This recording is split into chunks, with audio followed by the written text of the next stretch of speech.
Hello students, VSEPR theory में आज हम नेक्स्ट पार्ट डिस्कस करेंगे। लास्ट लेक्चर में हमने रेगुलर ज्योमेट्रीज या रेगुलर शेप्स शुरू किया था और इसमें हम 3 टाइप्स ऑलरेडी डिस्कस कर चुके हैं, AB2 टाइप, AB3 टाइप और AB4 टाइप। इनमें हमने शेप्स क्या पढ़ी थी? AB2 टाइप में हमने कहा था लीनियर शेप, AB3 टाइप में हमने कहा था ट्राइगोनल प्लेनर शेप और AB4 टाइप में हमने नाम दिया था टेट्राहेड्रल शेप। अब हम बात करेंगे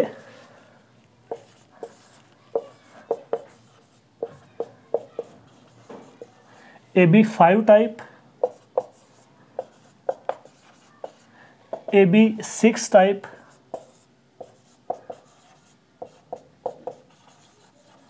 और AB7 टाइप के मॉलिक्यूल्स की बात हम करेंगे। तो फर्स्ट ऑफ ऑल हम बात करेंगे AB5 टाइप ऑफ मॉलिक्यूल्स की। AB5 टाइप का मीनिंग अब आप जानते हैं, सेंट्रल एटम इसमें A है, उसके साथ 5 B के एटम्स हैं या 5 टर्मिनल एटम्स हैं और इस तरह से सेंट्रल एटम पर 5 बॉन्डेड पेयर ऑफ इलेक्ट्रॉन्स आ गए और लोन पेयर, जैसे हमने कहा था रेगुलर शेप्स या रेगुलर ज्योमेट्रीज तब अराइज होती है when there are no lone pair of electrons on the central atom. Lone pair को तो हम अभी एक्सक्लूड कर रहे हैं। तो क्या है यहाँ पर condition? Central atom has 5 bonded pair of electrons. अब 5 बॉन्डेड पेयर ऑफ इलेक्ट्रॉन जब होंगे तब कैसी शेप अराइज होगी, तब उन 5 बॉन्ड्स के बीच में कैसा एंगल होगा, ये हम देखेंगे।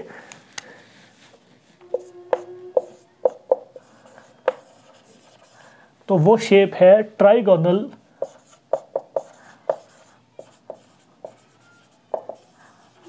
बाइपिरामिडल। Trigonal bipyramidal. अब ये ट्राइगोनल बाइपिरामिडल ये कैसी शेप है, ये देखने के लिए आप एक स्पेस मॉडल देख लीजिए।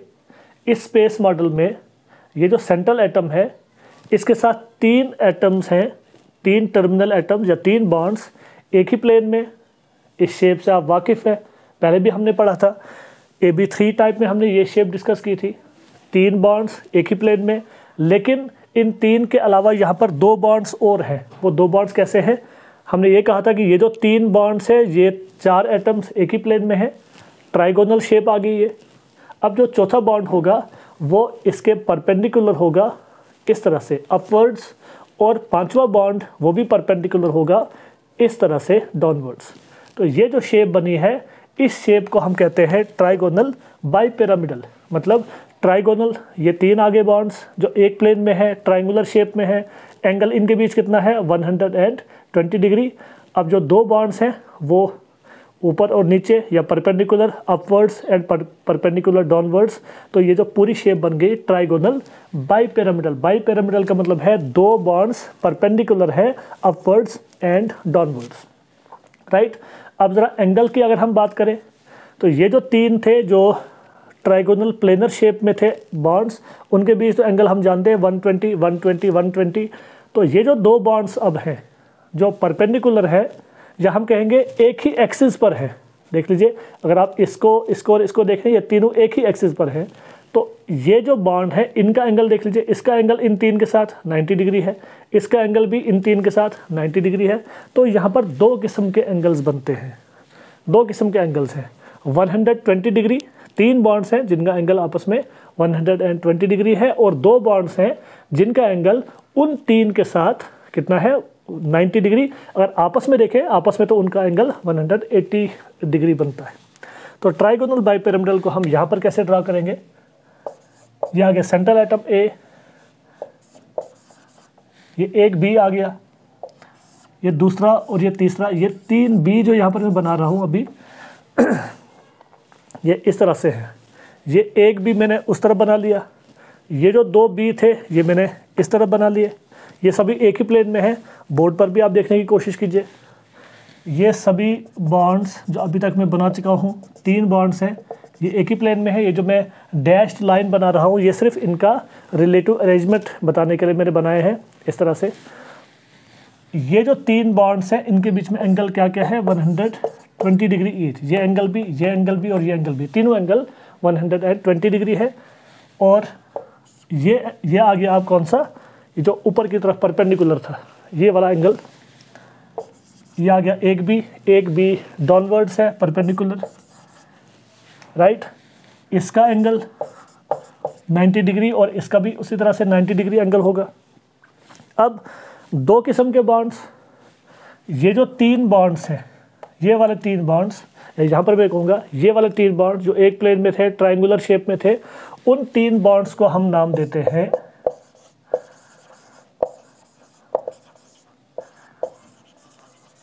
Equatorial bonds. ठीक है, ये बॉन्ड और ये बॉन्ड, ये जो 3 बॉन्ड्स है having an angle of 120 degree, they are called equatorial bonds. Equator से निकला है ये। अगर आप इस शेप का इक्वेटर ढूंढे तो वो इक्वेटर कुछ इस तरह से बनता है। ये देख लीजिए, इस तरह से इक्वेटर पास होगा, ये देख लीजिए इस तरह से इक्वेटर पास होगा, राइट। या ऐसे आप कर लीजिए, ये इक्वेटर है जो इसको बराबर 2 हिस्सों में बांट रहा है। ठीक है, तो 3 बॉन्ड्स हैं जो इस इक्वेटर पे फॉल कर रहे हैं, इसलिए उन 3 बॉन्ड्स को हमने क्या नाम दिया, इक्वेटोरियल बॉन्ड्स। और उनके बीच में बॉन्ड एंगल कितना बना, 120 डिग्री। अब जो 2 बॉन्ड्स रह गए, ये जो 2 बॉन्ड्स हैं, ये बॉन्ड और ये बॉन्ड, अब इन दोनों बॉन्ड्स को आप देख लीजिए, यहाँ पर ये एक ही लाइन में है या लीनियर है। जैसे हमने कहा था कि ये एक ही एक्सिस पर है, तो इन दोनों बॉन्ड्स को हम अब नाम देते हैं axial bonds, right? 2 bonds which are on the same axis or which are linear, they are called axial bonds। और उनका एंगल क्या है, 90 डिग्री। किसके साथ, आपस में नहीं, अगर आपस में देखें वो 180 डिग्री। हम लोवेस्ट बॉन्ड देखते हैं, क्योंकि रिपल्शन के लिए जो लोवेस्ट बॉन्ड, सबसे स्मॉलेस्ट बॉन्ड्स होंगे, लोवेस्ट बॉन्ड एंगल होंगे, वो ज़्यादा रिपल्शन के लिए रिस्पॉन्सिबल होंगे।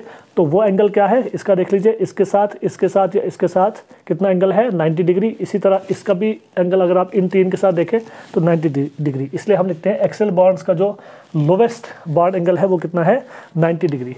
तो इन दोनों को हमने नाम दिया एक्सियल बॉन्ड्स। इनको हम आमतौर पे इस तरह से भी डिनोट करते हैं, इनके साथ हम ई लिखेंगे और इसके साथ हम ए लिखेंगे, E for equatorial and A for axial, right. तो ये आ गया ट्राइगोनल बाइपिरामिडल। इसमें एग्जांपल, जो सबसे कॉमन एग्जांपल इसमें बनेगी वो होगी फास्फोरस पेंटाफ्लोराइड। इसी तरह फास्फोरस पेंटाक्लोराइड की एग्जांपल भी आप देख सकते हैं। अब ज़रा हम बात करते हैं इस शेप में जो 5 बॉन्ड्स हैं, सभी के बीच में एक जैसा एंगल तो नहीं है, डिफरेंट एंगल्स हैं। तो क्या इन 5 बॉन्ड्स की स्टेबिलिटी एक जैसी होगी? तो इन 5 बॉन्ड्स की स्टेबिलिटी एक जैसी नहीं हो सकती। क्यों? क्योंकि अगर आप इस बॉन्ड को देखें, इस बॉन्ड को आप देख लीजिए, कौन सा बॉन्ड है ये एक्सियल बॉन्ड है, ये बॉन्ड भी एक्सियल है। चलो एक एक्सियल को देख लेते हैं। इस एक्सियल बॉन्ड के साथ एंगल ज़रा देख लीजिए, 90, 90, 90। अब 90 डिग्री पर काफ़ी ज़्यादा रिपल्शन होगा। इसका जो लास्ट बॉन्ड है वो इसके साथ है 180 डिग्री। 180 डिग्री पर रिपल्शन बहुत कम होता है, राइट। उसका आप अभी नेगलेक्ट कर लीजिए। इसके जो मेन एंगल्स हैं जो रिपल्शन के लिए रिस्पॉन्सिबल है वो कितने हैं? 3 एंगल्स एट 90 डिग्री, राइट। तो एक्सेल के लिए 3 एंगल्स हैं एट 90 डिग्री जो ज़्यादा रिपल्शन करते हैं। एक एंगल जो 180 डिग्री पर है उसको हमने अभी निगलेक्ट किया। अब ज़रा इक्वेटोरियल की बात करते हैं।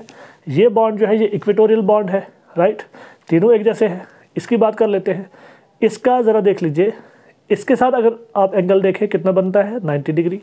इसके साथ देखें आप कितना एंगल बनता है, 90 डिग्री। मतलब जो 2 एक्सियल थे उनके साथ इसका बॉन्ड कितना बना, 90 डिग्री। तो 2 बॉन्ड्स बन के 90 डिग्री पर।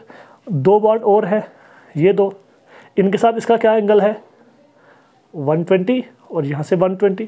अब 120 जो एंगल है वो काफ़ी ज़्यादा एंगल है, उस पर रिपल्शन उतनी ज़्यादा नहीं होती। जो ज़्यादा रिपल्शन है वो किसके साथ हो रही है, 2 जो 90 डिग्री पर प्रेजेंट है उनके साथ। मतलब इक्वेटोरियल बॉन्ड का जो ज़्यादा रिपल्शन है वो 2 एंगल्स पर है और वो एंगल कितने हैं, 90 डिग्री पर।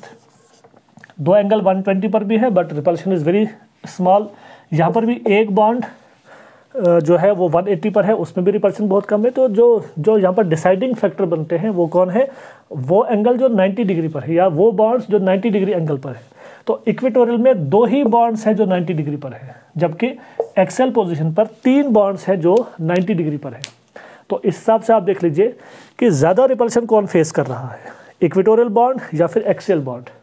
जाहिर सी बात है एक्सियल बॉन्ड ज़्यादा रिपल्शन फेस कर रहा है, 3 एंगल 90 डिग्री पर है, और ये कम रिपल्शन फेस कर रहा है क्योंकि 2 बॉन्ड एंगल्स इसके 90 डिग्री पर है। तो ज़्यादा रिपल्शन फेस कर रहा है एक्सियल, कम रिपल्शन फेस कर रहा है इक्वेटोरियल। तो आप डिसाइड कर लीजिए कौन सा ज़्यादा स्टेबल होगा, जो लेस रिपल्शन फेस करता है, और वो कौन सा है, इक्वेटोरियल बॉन्ड। तो ट्राइगोनल बाई पिरामिडल शेप में आप याद रखेंगे कि ये जो इक्वेटोरियल बॉन्ड्स होते हैं दे आर फेसिंग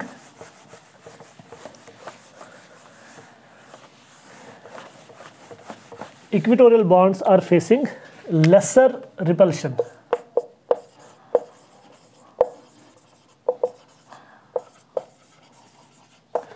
इसका मतलब है they are more stable, right. उसके मुकाबले में एक्सियल बॉन्ड्स क्या कर रहे हैं, they are facing greater repulsion, इसलिए they are less stable, right. अब अगर ये 5 बॉन्ड्स की स्टेबिलिटी अलग है, 3 बॉन्ड्स ज़्यादा स्टेबल है, ये जो इक्वेटोरियल की हमने बात की 3 बॉन्ड्स होते हैं ज़्यादा स्टेबल है और 2 बॉन्ड्स लेस स्टेबल है, इसका मतलब है कि इन 5 बॉन्ड्स की लेंथ, इनकी स्ट्रेंथ, इनकी एनर्जी एक जैसी नहीं होगी। ये जो 2 बॉन्ड्स हैं विच आर लेस स्टेबल, ये 2 बॉन्ड्स थोड़े से लेंथ में ज़्यादा होंगे, या हम कह सकते हैं दे आर इलांगेटेड। तो वो हम कुछ इस तरह से बना सकते हैं,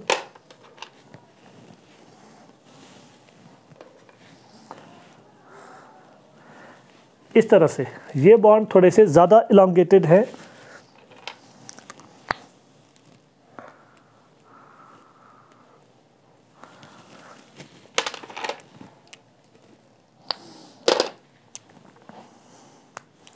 ये देख लीजिए। ये जो मैंने एक्सेल बॉन्ड्स जो बनाए दीज आर इलांगेटेड, या हम कहेंगे उनकी बॉन्ड लेंथ ज़्यादा है, जबकि 3 इक्वेटोरियल बॉन्ड्स जो है वो थोड़े से छोटे हैं लेंथ में, because they are more stable, right. और जब ये मॉलिक्यूल, इस मॉलिक्यूल में जब कोई बॉन्ड टूटेगा तो पहला बॉन्ड जो इसमें टूटेगा वो हमेशा कौन सा होगा, एक्सेल होगा, because axial bonds are less stable, axial bonds are less stable. तो ये जो शेप है this is actually the trigonal bipyramidal shape. जो पहले मैंने बनाया था उसमें मैंने बॉन्ड एक जैसे शो कर दिए थे, वो एक्चुअल शेप थी। एक्चुअल शेप ये बनेगी, equatorial bonds more stable, axial bonds less stable, equatorial bonds shorter in length while axial bonds are longer in length, right. तो ये आ गया AB5 टाइप के मॉलिक्यूल्स। अब बात करते हैं AB6 टाइप के मॉलिक्यूल्स की। अब AB6 टाइप के मॉलिक्यूल्स में क्या होगा, सेंट्रल एटम A है and it has 6 bonded pair of electrons, ठीक है। 6 बॉन्डेड पेयर ऑफ इलेक्ट्रॉन्स के बीच में मैक्सिमम एंगल कितना हो सकता है, मैक्सिमम एंगल जो पॉसिबल है वो है 90 डिग्री, और इसमें जो शेप है ऑक्टाहेड्रल। अब ये ऑक्टाहेड्रल शेप क्या है, उसके लिए भी आप एक स्पेस मॉडल देख लीजिए। ये देख लीजिए 4 बॉन्ड्स पहले मैंने इसमें बना लिए हैं। ये 4 बॉन्ड्स कैसे हैं, स्क्वायर शेप में है, राइट, एक ही प्लेन में है। सेंट्रल एटम ये आ गया येलो कलर का, और ये 4 आ गए एक ही प्लेन में, एंगल 90-90 है। अभी 2 बॉन्ड्स और बाकी हैं क्योंकि total 6 bonded pair of electrons हैं। तो 4 बॉन्ड्स आ गए स्क्वायर शेप में एक प्लेन में, और 5वां बॉन्ड इस प्लेन के परपेंडिकुलर अपवर्ड्स, और छठा बॉन्ड इसके परपेंडिकुलर डाउनवर्ड्स। इस तरह से टोटल बॉन्ड्स कितने आ गए, 6। और ये जो शेप बनी, इसी शेप का हमने नाम दिया है ऑक्टाहेड्रल। अब ऑक्टाहेड्रल का मतलब, जैसे हमने पीछे टेट्राहेड्रल में बात की थी, हमने कहा था टेट्राहेड्रॉन 4 फेसेस, इसका मतलब है octahedral means octahedron. Octa means 8, hadron means faces. इसमें 8 फेसेस बनते हैं। फेसेस उसी तरह से बनेंगे जैसे हमने टेट्राहेड्रल में बनाए थे। कैसे, यहाँ पर आप देख लीजिए, एक फेस यहाँ पर बनेगा इस तरह से, इन 3 एटम्स को जोड़कर एक फेस बन गया, ट्रायंगुलर शेप का फेस बन गया, एक फेस यहाँ से बन गया। दूसरा फेस यहाँ से बनेगा, राइट, तीसरा फेस यहाँ से बनेगा और चौथा फेस यहाँ से बनेगा। ये 4 फेस जो है ये ऊपर वाली साइड बन गए और इसी तरह से 4 फेसेस यहाँ से भी बनेंगे, 1 2, तीसरा यहाँ से, चौथा यहाँ से। तो 4 फेसेस इस प्लेन के ऊपर से बन रहे हैं, 4 फेसेस नीचे से बन रहे हैं। तो टोटल कितने फेसेस बन गए? 8 फेसेस। तभी इस शेप का नाम है ऑक्टाहेड्रॉन या ऑक्टाहेड्रल, राइट। ऑक्टाहेड्रॉन से कई बार कंफ्यूजन हो जाती है कि ऑक्टाहेड्रॉन का मतलब या ऑक्टाहेड्रल का मतलब ऐसा तो नहीं है कि इसके 8 बॉन्ड्स हैं। 8 बॉन्ड्स नहीं है बल्कि 8 फेसेस है। इसी तरह से टेट्राहेड्रल का मतलब भी 4 बॉन्ड्स नहीं था, हालांकि 4 ही बॉन्ड्स थे, बट नाम वहाँ से नहीं निकला है, नाम निकला है 4 फेसेस से, राइट। तो ये ऑक्टाहेड्रल। इसमें अगर आप एंगल्स देखें, ऑल द एंगल, चाहे वो आप इन 4 के बीच में देखें 90 डिग्री है और जो इनके परपेंडिकुलर हमने बनाए थे उनका एंगल भी 90 डिग्री है। इसका मतलब यहाँ पर कोई डिफरेंस नहीं है। ऐसा नहीं कह सकते कि ये 4 बॉन्ड्स इन 2 बॉन्ड्स से अलग हैं या उनकी स्ट्रेंथ अलग होगी, उनका एंगल अलग होगा, नहीं। अगर आप इस मॉलिक्यूल को ऐसे रोटेट करेंगे वही शेप बनेगी। ऐसे करें, किसी भी साइड से आप देखें, इसमें शेप बिल्कुल एक जैसी बनती है। इसमें कोई इक्वेटोरियल और एक्सियल का डिफरेंस अराइज नहीं होगा, राइट। तो all the bond angles are 90 degree. जबकि यहाँ पर क्या था, AB5 टाइप में क्या था, इसमें 120 डिग्री भी एंगल था और 90 डिग्री भी एंगल था, डिफरेंस था। यहाँ पर कोई डिफरेंस नहीं होगा। So this is octahedral. इसमें आप एग्जांपल में दे सकते हैं sulphur hexafluoride. Sulphur central atom है और 6 बॉन्डेड पेयर हैं, लोन पेयर कोई नहीं है, तो सल्फर हेक्साफ्लोराइड की ये शेप बन गई, राइट। अब इसके बाद आता है AB7 टाइप ऑफ मॉलिक्यूल्स। अब AB7 में क्या होगा, सेंट्रल एटम पर 7 बॉन्डेड पेयर ऑफ इलेक्ट्रॉन्स, ठीक है, लोन पेयर कोई भी नहीं है। तो इस केस में जो शेप बनती है, the shape is called pentagonal bipyramidal. Pentagonal bipyramidal. अब इस शेप को आप इसके साथ ज़रा कंपेयर कर लीजिए। AB5 में हमने कहा था ट्राइगोनल बाइपिरामिडल। ट्राइगोनल बाइपिरामिडल मतलब 3 बॉन्ड एक प्लेन में थे और 2 बॉन्ड्स उनके परपेंडिकुलर थे, एक्सियल। यहाँ पर हम क्या देखेंगे, पेंटागोनल बाइपिरामिडल। इसका मतलब 5 बॉन्ड एक प्लेन में आएंगे, एक पेंटागन बन जाएगा और 2 बॉन्ड्स उनके परपेंडिकुलर आ जाएंगे, अबव एंड बिलो। अब इसका मेरे पास कोई मॉडल मौजूद नहीं है, इसलिए आप इसको थोड़ा अंडरस्टैंड कर सकते हैं कंपैरिजन करके। 5 बॉन्ड इसमें बनेंगे एक प्लेन में, मतलब ऐसे हम बना सकते हैं, ये A आ गया और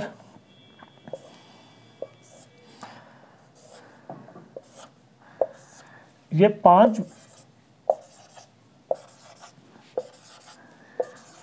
5 बॉन्ड आ गए, कैसे, एक प्लेन में।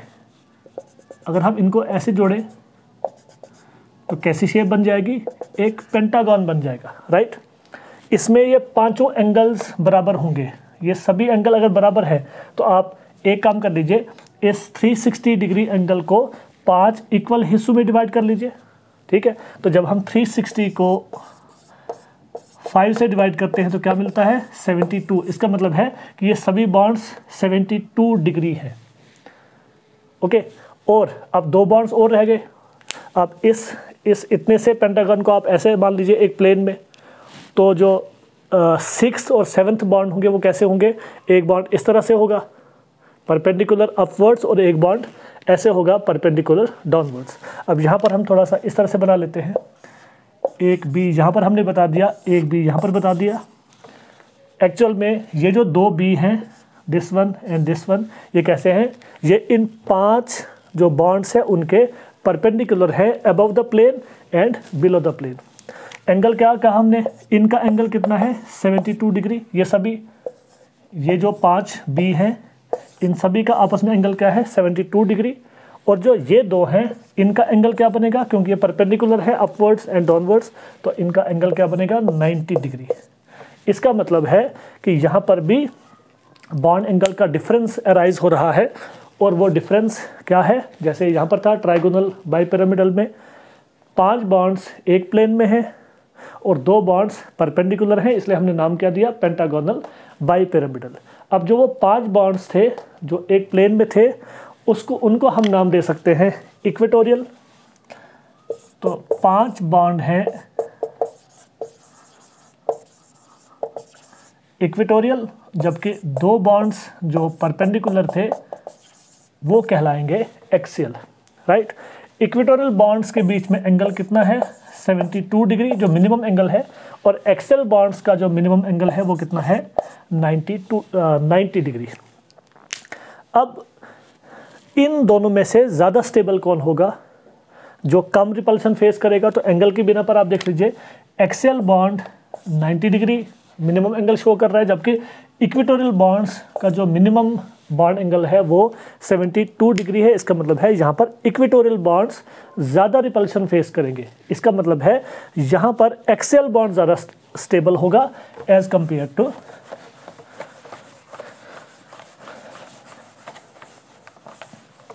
तो हम लिखेंगे axial bond in case of pentagonal bipyramidal, axial bonds are more stable while equatorial bonds are less stable।